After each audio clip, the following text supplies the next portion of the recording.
মুক্তিযুদ্ধের মাটিতে আজকের এই ঐতিহাসিক বিশাল গণজমায়েত,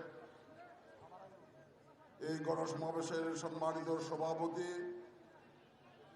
দেওয়ানগঞ্জ বক্সিগঞ্জের মানুষের প্রিয় মানুষ, প্রিয় নেতা, সাবেক মাননীয় সংসদ সদস্য,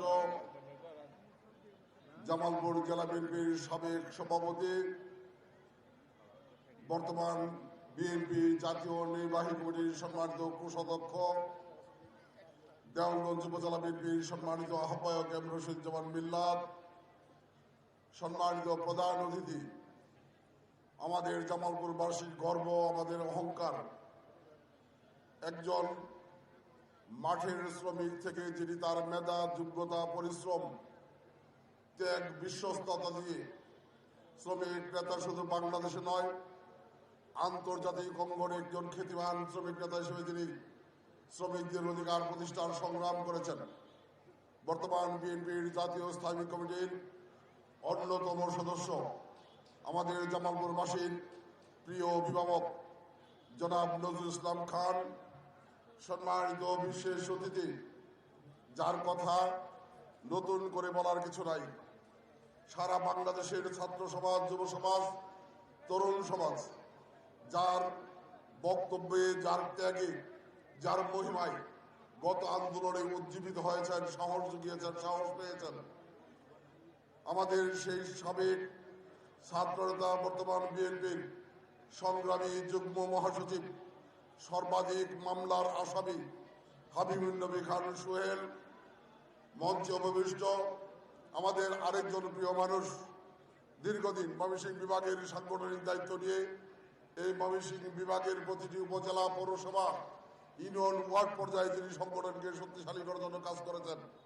বর্তমান বিএনপির সংগ্রামী যুগ্ম মহাসচিব সৈয়দ ইমরান সালেহ প্রিন্স একটু আগেই আপনাদের সামনে বক্তব্য উপস্থাপন করে ওনার এলাকার রাজনৈতিক নেতা মারা যাওয়ার কারণে উনি জরুরি ভিত্তিতে চলে গিয়েছেন। আমাদের সাংগঠনিক সম্পাদক শরীফুল আলম উপস্থিত, ময়মনসিংহ বিভাগের সহ সাংগঠনিক সম্পাদক, ময়মনসিংহ সদর আসন থেকে 2018 সালে যিনি জাতীয় নির্বাচন করেছেন, আবু ওয়াহাব আকন্দ মঞ্চে উপবিষ্ট, বিএনপির আমাদের প্রিয় নেত্রী দেশনেত্রী বেগম খালেদা জিয়ার উপদেষ্টা পরিষদের অন্যতম সদস্য, সাবেক সচিব জনাব এস এম আব্দুল হালিম, সাবেক উপমন্ত্রী জনাব সিরাজুল হক, বিএনপির নির্বাহী কমিটির সহ সম্পাদক, সাবেক মাননীয় সংসদ সদস্য নীলুফার চৌধুরী মনি, ইসলামপুর থেকে নির্বাচিত সাবেক মাননীয় সংসদ সদস্য, ইসলামপুরের জনগণের প্রাণের স্পন্দন জনাব সুলতান মাহমুদ বাবু, এখানে উপস্থিত জামালপুর জেলা বিএনপির সিনিয়র যুগ্ম সাধারণ সম্পাদক জনাব শহীদুল্লাহ খান দুলাল, যুগ্ম সাধারণ সম্পাদক সাজ্জাদ হোসেন পল্টন, যুগ্ম সাধারণ সম্পাদক রিজভী আল জামালি রঞ্জু, আমার সাথে আগত কৃষক দলের সংগ্রামী সদস্য সচিব আলহাজ গাউসুল আজম শাহিন সহ মঞ্চে উপবিষ্ট আমাদের মেলান্দ মাদারগঞ্জের প্রাণ প্রিয় নেতা, 90 স্বৈরাচার বিরোধী আন্দোলনের রাজপথের অগ্রনায়ক, বিএনপির জলবায়ু পরিবর্তন বিষয়ক সহ সম্পাদক জনাব মুস্তাফিজুর রহমান বাবুল, আমাদের জামালপুরের গর্ব, জামালপুরের অহংকার, ক্ষণজন্মা পুরুষ মরহম বীরসার সালাম তালুকদারের যোগ্য দর্শনী, সরিষাবাড়ির গণমানুষের নেতা, বিএনপি জামালপুর জেলা শাখার ঐক্যের প্রতীক, জেলা বিএনপির বিপ্লবী সভাপতি ফরিদুল কবির তালুকদার শামীম সহ মঞ্চে উপবিষ্ট সকল পর্যায়ের সম্মানিত নেতৃবৃন্দ, উপস্থিত আমার প্রিয় ভাইরা, প্রিয় মামনেরা, সম্মানিত উপস্থিতি, আসসালামু আলাইকুম। এই মাসটি আমাদের জাতির জীবনে একটি ঐতিহাসিক মাস।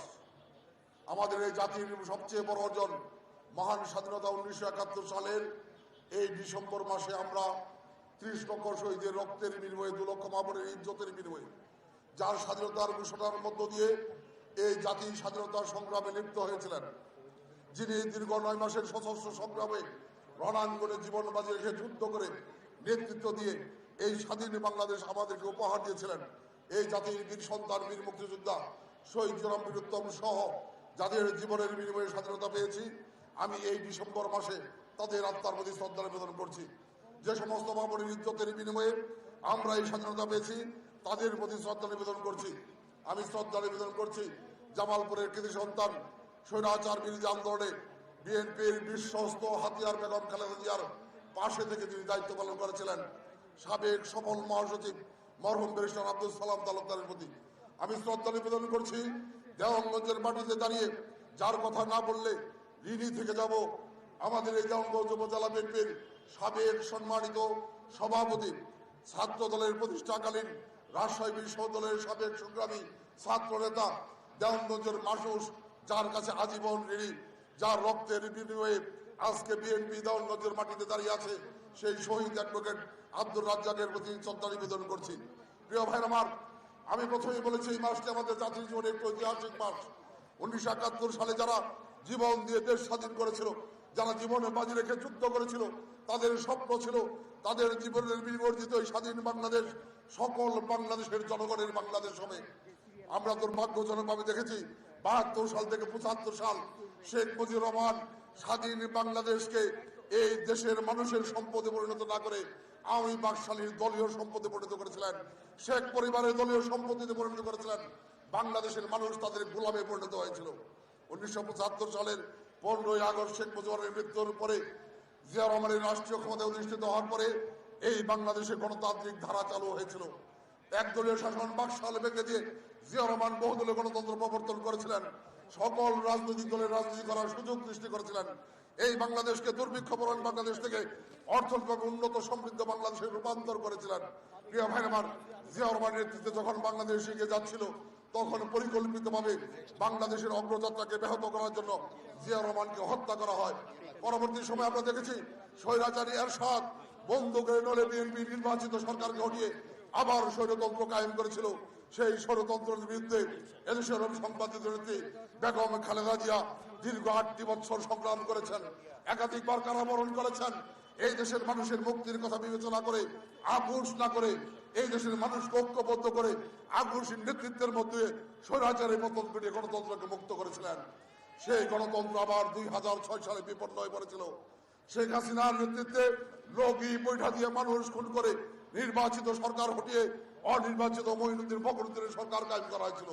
যেই সরকারের সাথে আঘাত করে শেখ হাসিনা 2008 সালে একটি প্রহসন নির্বাচন দিয়ে রাষ্ট্রীয় ক্ষমতায় গিয়েছিল। যেই শেখ হাসিনা 1996 সালে তত্ত্বাবধায়ক সমিতির নির্বাচনের দাবিতে 173 দিন হরতাল করেছে, সারা দেশ জ্বালাও করে অচল করে দিয়েছে। 2006 সালে লগি বৈঠা দিয়ে মানুষ খুন করে গণতন্ত্রকে বিপন্ন করেছে। সেই শেখ হাসিনা তত্ত্বাবধায়ক সরকার ব্যবস্থা বাতিল দিয়ে বাংলাদেশের নির্বাচনকে জনগণের কাছে প্রহসনে পরিণত করেছিল। 17 বছর বাংলাদেশের জনগণ ভোট দিতে পারে নাই। প্রিয় ভাই আমার, একদিকে বুককে বাংলাদেশের মানুষের কাছে তামাশায় পরিণত করে রাষ্ট্রীয় ক্ষমতা দখল করে এই দেশের সম্পদ লুট করে হাজার হাজার কোটি টাকা বিদেশ পাঠিয়েছেন, আরেকদিকে এদেশের গণতন্ত্রকামী মুক্তিকামী মানুষের উপর জুলুম নির্যাতন চালিয়েছেন। যেই জুলুমের শিকার হয়েছেন বেগম খালেদা জিয়া, অন্যায়ভাবে 2.5 বছর জেল কাটানো হয়েছে। তাকে পরবর্তী সময় গৃহবন্দী করে চিকিৎসার সুযোগ দেওয়া হয় নাই। আমাদের দেশের প্রিয় নেতা দেশনায়ক তারেক রহমানকে অন্যায়ভাবে সাজা দিয়ে দেশের বাইরে রাখা হয়েছিল। 48,000 নেতাকর্মীর বিরুদ্ধে মিথ্যে গাইনি মামলা দেওয়া হয়েছিল। ইলিয়াস আলী চৌধুরী আলম সহ 4,500 নেতাকর্মীকে হত্যা করা হয়েছে। তারপরও বিএনপি 17 বছর অবিচল সংগ্রাম চালিয়ে গেছে। জামালপুর জেলা বিএনপির নেতৃত্বে আমরা সকল রাজনৈতিক কর্মসূচি জামালপুরে বাস্তবায়ন করেছি। এই বাস্তবায়ন করতে গিয়ে দেওয়ানগঞ্জ, বকশীগঞ্জ সহ সারা জামালপুরের অসংখ্য নেতাকর্মী হামলা মামলা জেল খাটার শিকার হয়েছেন। প্রিয় ভাই আমার, সর্বশেষ ছাত্র জনতার আত্মহতির মধ্য দিয়ে আজকে স্বৈরাচার মুক্ত বাংলাদেশ আমরা পেয়েছি। কিন্তু এই বাংলাদেশ আমাদের স্বপ্নের বাংলাদেশে রূপান্তর করতে হলে আগামী দিনে আমাদের ভারপ্রাপ্ত চেয়ারম্যান তারেক রহমান ইতিমধ্যে রাষ্ট্র সংস্কারের 31 দফা ঘোষণা করেছেন। আমরা যদি সেই স্বপ্নের বাংলাদেশ রূপান্তর করতে চাই, আগামী দিনে একটি অবাধ, সুষ্ঠু, নিরপেক্ষ নির্বাচনের মধ্য দিয়ে জনগণের ভোটে নির্বাচিত সরকার প্রতিষ্ঠা করা ছাড়া বিকল্প কোনো পথ নাই। কিন্তু আমরা লক্ষ্য করছি ইতিমধ্যে এই পতিত স্বৈরাচারের প্রধান শেখ হাসিনা ভারত বসে তার বোনকে নিয়ে, তার মেয়েকে নিয়ে বাংলাদেশের বিরুদ্ধে ষড়যন্ত্র করছেন। 17 বছর লুটে টাকা দিয়ে ভারত বসে আরামাইশে খাবেন আর বাংলাদেশের বিরুদ্ধে ষড়যন্ত্র করবেন। বাংলাদেশের জনগণ সেটি মেনে নেবে না। প্রিয় ভাই আমার, আপনাদেরকে উদাত্ত আহ্বান জানাই, আমরা যদি কোনো কারণে আমাদের ভুল বুঝাবুঝির কারণে, ভুলের কারণে আওয়ামী লীগের ষড়যন্ত্রে বাংলাদেশে বাস্তবায়ন হয়, এই বাংলাদেশের মানুষের ভাগ্যে আরো চরম বিপর্যয় নেমে আসবে। কাজেই সেই বিষয়টি মাথায় রেখে আজকে বিএনপি সহ সকল অঙ্গ সহযোগী সংগঠনের সকল পর্যায়ের নেতাকর্মীদেরকে ঐক্যবদ্ধভাবে আওয়ামী লীগের ষড়যন্ত্র মোকাবেলা করে আগামী দিনে জনগণের ভোটে নির্বাচিত সরকার প্রতিষ্ঠা করতে হবে। সেই লক্ষ্যে আপনাদের সকলকে শপথ দেওয়ার উদাত্ত আহ্বান জানিয়ে আজকে দেওয়ানগঞ্জ বক্সিগঞ্জের প্রিয় নেতা রশিদুজ্জামান মিল্লাতের নেতৃত্বে সর্বস্তরের মানুষ আপনারা ঐক্যবদ্ধভাবে এখানে শরীর হয়েছেন। সকলের প্রতি জেলা বিএনপির পক্ষ থেকে বিপ্লবী শুভেচ্ছা জানিয়ে আমি আমার বক্তব্য শেষ করছি। সবাইকে ধন্যবাদ। আসসালামু আলাইকুম।